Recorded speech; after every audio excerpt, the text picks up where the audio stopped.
What I eat in a day in a calorie deficit, and besties, hindi na po ako nagtatrack ng fasting. I listen to my body on what and when I want to eat. As long as I am within my calories, lose it ang gamit ko na app to track my calories within the day. And besties, nag-take muna ako ng vitamins but nilog ko na rin siya kasi meron siyang 15 calories. So, hair, skin, and gummies na vitamins na nabili ko sa US. For our main meal, we're having rice and then pork sinigang na mas madami ang gulay, which I really love kasi low in calories and nakakabusog.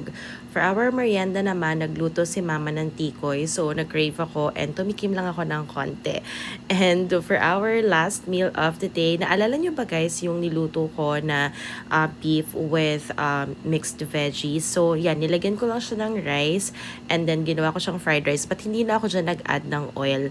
So, 2 beses ko yung kakainin kasi super dami. So, I had that for my late merienda and then for dinner. Total calories for today is 1,297. Thank you.